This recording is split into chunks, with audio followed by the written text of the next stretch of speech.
Okay, kwa majina naitwa Mr. Robert Makoha Wangofo, Rais wa Bunge la Mwananchi la Nakuru County. There is this issue of femicide in our country, Kenya, that is now sickening, that is now alarming, and us as the people who stand in for our fellow human beings, we have created a lot of concern because we are actually losing a lot of people in our beloved country, Kenya. It is saddening that after Mr. Langad, one Deputy Inspector General of Police, having come out yesterday to give out the figures of our women who have actually in the recent past lost their lives, imetushtua sana kwamba Bwana Lang'at alisimama akasema jumla ya wanawake 97 sasa wamepoteza maisha yao through abduction and killings. Then their bodies are actually dumped in pickets, only to be discovered months later, weeks later.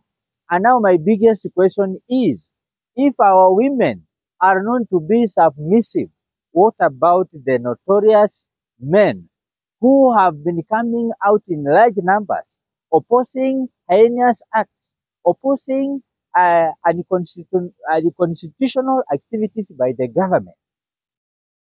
Unajua kama former this lady called former deputy president or running mate of Raila Amolo Odinga, Martha Karua, came out 2 days ago claiming that actually the government of the day has come up with a special team which specifically deals with the mandate of identifying those people who go against the willings of the government. Once you talk about the government negatively, with the evidence or without evidence, this is the team that begins looking for you. Very early in the morning, late at night, you can't sleep, they pick you up, they blindfold you, they take you to an unknown destination. As we are speaking, this lady by the name Maverick Aoko is nowhere to be seen. Where is our sister? This is a democratic nation, Kenya. Why is it that when we are coming out to speak our minds, we are being abducted? Our president by now will have addressed this dangerous issue because families of the kings who are losing their lives are wondering what is going on. Don't we have a stable government that actually can guarantee Kenyans leadership? The Wells Fargo human resource person was found somewhere in Maseno, in Kisumu there, having been butchered. He had some deep cuts. The car, the double cabin car, had been dumped somewhere. Now, what about those of us who are still breathing and think that the government is not on the right track? Are we not supposed to open up and speak? Why are we being forced to follow the rule of the law, which is against our constitution of Kenya of the year 2010? Why will we lose 97 women only in the last 3 months, my friend? What about by the time this year will be elapsing? By December, by January, how many women, how many men will we have lost?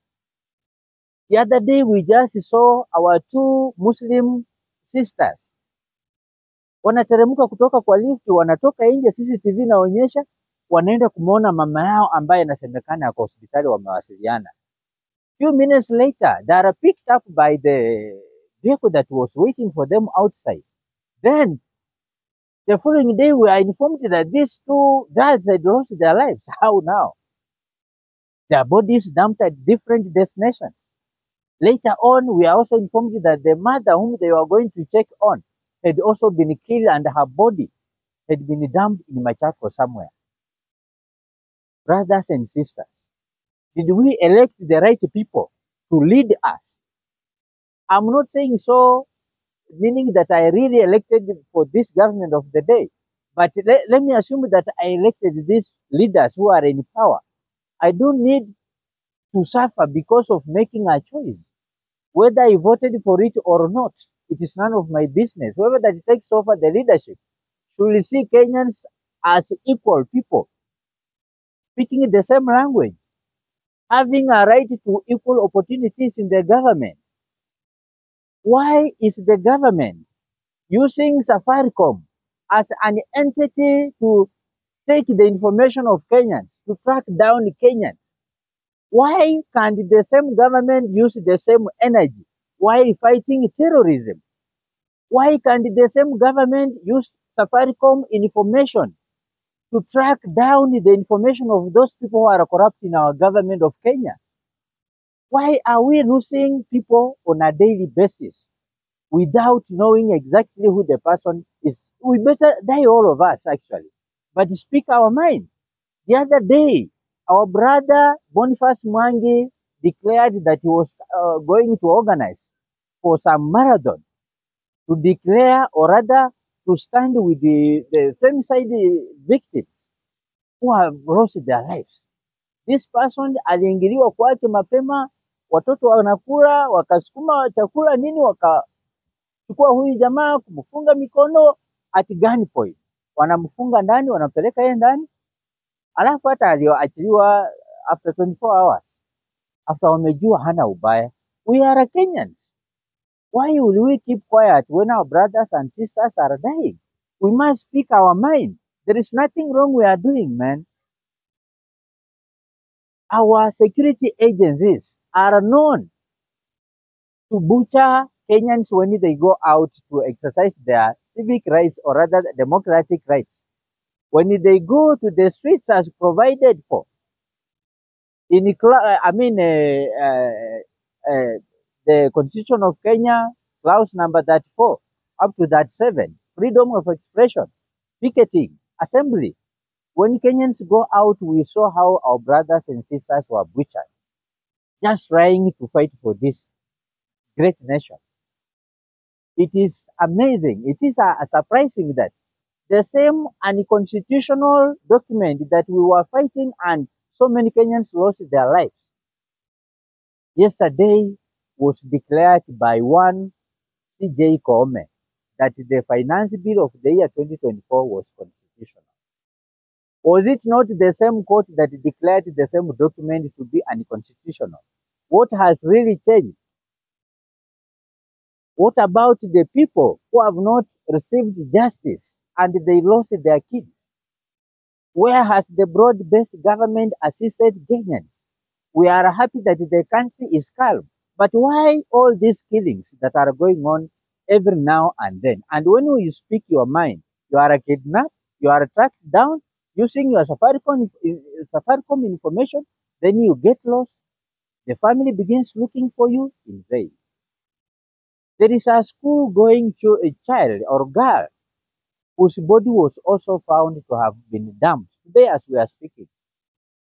That child got lost some days ago and we have been looking forward to kumtafuta.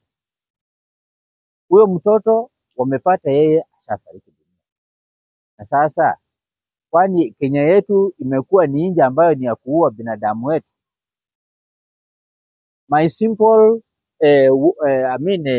advice to our beloved President William Samoei Ruto, whereas we are acknowledging that you have now formed a broad-based government, let it not be for those people who are holding job positions. Let this one be for all Kenyans, and let us live in peace and harmony. Why will those people who complain of the government engaging in bad deals for the people, getting lost and being executed like that, then they lose their lives? When people say a Adani deal has not worked in some of the developed countries, we have information, why don't you accept and consider that information? If really Adani is to be there, why will we be told that after Kenya Power and Lighting Company having incurred 4.5 billion loss, it has just bounced back to making 42 point something billion Kenyan shillings? Kenyans, do we really require Adani to give us only 230 billion Kenyan shillings to run our airport for the next 30 years. Which magic has Kenya Power applied to give us a profit of 40 billion Kenyan shillings that the Kenya Airports Authority cannot apply to accrue up to a profit, a supernormal profit of 200 billion Kenyan shillings? Mnatuchezea akili. Lazima wandani wa serikali wako partners na Adani, and they know that even if they went for up to 14 years or 10 years in power, and we have estimated that Adani will be allowed to continue with the contract for the next 30 years, these people will come out of power and they will continue receiving large sums of money. Hii ni pesa itaenda kwa mifuko ya watu, kwa serikali ya William Samoei Ruto. Na sisi tumesema hatutakubali hayo maneno. In fact, our Gen Z brothers, wherever they are, they should wake up. Time is now. Kuliko kuwe kidnapped waende wakuue wakutupe mtoni, si afadhali wakuue kila mtu akikuona kwa street. Fighting for your right. Why will we rush in making some of the decisions that need the public participation? Why will we? Gachagua amekuwa impeached within 2 days vile walianza hiyo maneno ya National Assembly, it was chaotic. Following day the Senate was in the house, walikuwa wanakesha mpaka usiku. Lakini Kenya sasa ukisikia sukari iko na mercury, wajadili huo mswada wa kupeleka mtu fulani nyumbani. Vile Mithika Linturi aliuzia wakulima wetu mchanga akidanganya ni mbolea. Members of parliament hata hawakuboda kwenda huko.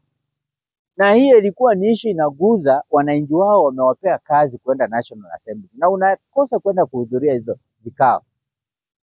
Inajikokota na wanahongwa pesa milioni 5, 500,000, 100,000, wanapitisha mswada ama wanadefend mtu wao kama Mithika Linturi. Mithika went home, but Kenyans have not been compensated. If you thought that he was unfit for the job, why have you not compensated the innocent farmers of Kenya that were affected negatively? So it is high time our government declares the extrajudicial killings a national disaster. Kama Martha Karua ana claim ni serikali ndiye inafanya hiyo mpango, kiongozi wa kaliba wa Deputy Inspector General Bwana Lagat amekuja ametuambia ni 97 bodies zimepatikana za wanawake. Kuna uwezekano hao wanawake ni more than that number. Kulikuja kukakuwa na issue ya Kware, tulipoteza wamama wetu wengi sana.